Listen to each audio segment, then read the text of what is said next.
Hi, welcome back to the channel. So we are on the Isle of Grain, but we're at Cliffe, and we're coming to look at the Cliffe Fort, the old fortification with the old garrison.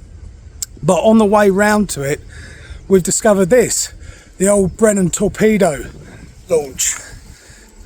And they used to launch torpedoes from here out into the Thames to potentially any invading ships. Now this was about 1890. These Brennan torpedo launches were made for the Brennan torpedo, and forgive the voice because I've got a bit of a sore throat, but as we were still paranoid about an invasion from France at that time, these strategic launches were put in place. Now I'm not sure, but I'll have a look whether or not it was still here for World War I and was still in use, but obviously clearly not today. But we'll have a quick look at this. But the Brennan torpedo is quite an interesting torpedo. It worked on the logic of pushing back to go forward. It was a strange concept, but it was used quite successfully for quite some years. But we go down, take a look at this. It's very windy as well, so there might be a bit of sound noise. There's an aeroplane going over, but I thought we've got to have a look at this. Again, it's a piece of history that's just left on the coast. You can see by the decay, but you can make out the rail, the I-beam of the rail here. But they used to obviously load these on and then scramble them down. Now, where we're hidden, they would have been under fire from the fort behind me, so not only would they have to have contended with the battery pounding from the guns from up there, this is quite hidden. So as they came round the corner, there's two of them. There's one here, and I believe there's one there. So they had these 2 points. So if this one missed, there would have been another torpedo next to it. But coming round there under fire, across through here, torpedoes straight through the hull of a ship. If that missed, the second one no doubt would get it.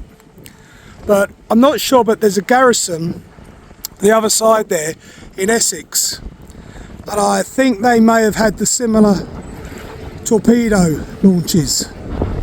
But you just about make out the fort there.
So this is the second one, but I filled it in with stones and boulders against, to help against the tide and the erosion of the shore. So there is some rails in there I can see underneath the water, but this one is really the last one that's in any sort of condition you can sort of see what it was. But it's a shame that, again, a piece of history one day will be gone. But that's why I like to film these things while they're here. It's something you can come and see, and it's right next to the Saxon Coast footpath. But yeah, lovely find. Right, I'm going to go grab my bag and we'll carry on round to the fort. we just thought we'd have a day down here, and somehow we're going to try and walk around, see if we get into the fort itself, the garrison.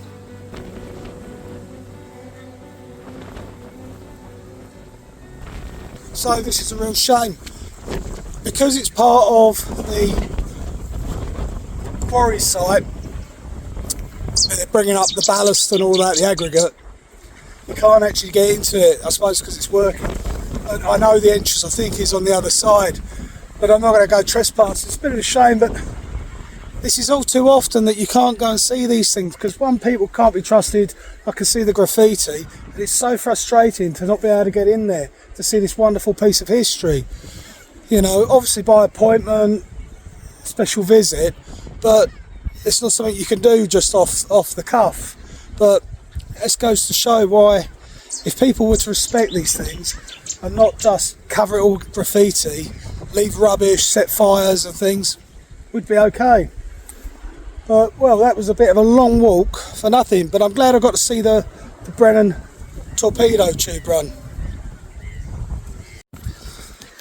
No, that's really frustrating, that is, because that'd be wonderful to explore. And the history of this place, this garrison, again, with a lot of the fortifications on the coastline, you know, all here to, you know, in case the risk of war. But there is just no way of getting in there safely. And that quarry, they are working there. So there's trucks and JCBs and all sorts, you know, driving about. But this is where I see the appeal of drones and, you know, some great drone photography. That's what you need here, really. So if you've got a drone, I think it's something I'd like to look into for the channel, because in events like this, where I can't get much footage of it, you know, from getting near it or getting into it, at least I can then get some aerial photography, you know, some lovely shots there of the landscape around as well. But we will press on.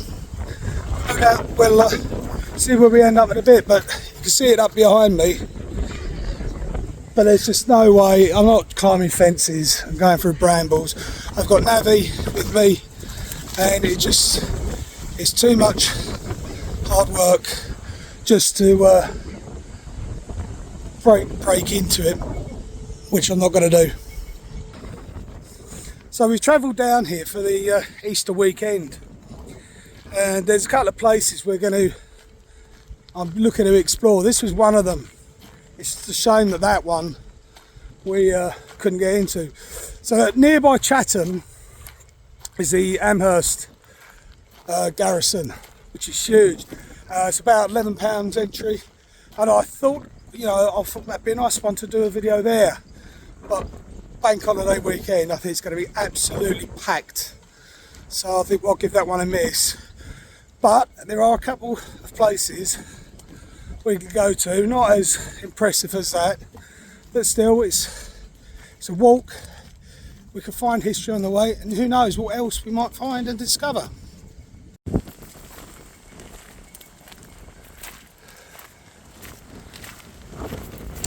So from here you can see a couple of the later war editions, machine gun nests and lookouts, one behind the trees there.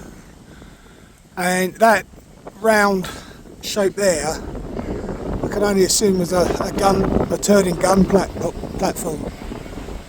But this is as close as we can get. This is weird. This is like something out of if anyone's ever seen the end of Dirty Harry with Clint Eastwood, the end scene in the film, it reminds me of this, where Inspector Callahan's chasing the Scorpio villain, and they fight it out in a sandworks, aggregate works, climbing up one of these. I think Callahan rides down one of the conveyors, firing his is Magnum, 44 Magnum. But yeah, it certainly feels very sort of Martian landscape type movie set. Well, I'm heading back now, and I'm really hoping the mic on the phone, because that's all I use is my phone for these, isn't picking up too much of this wind. I know when I get back that this footage will be useless, but it's not at all a big loss, because we've come through the local nature reserve, RSPB, and that's a really nice walk. So we've come down, we've got a bit of lunch in the rucksack. Me, my wife and Navi will sit and have a bit of lunch, and then we're going to press on.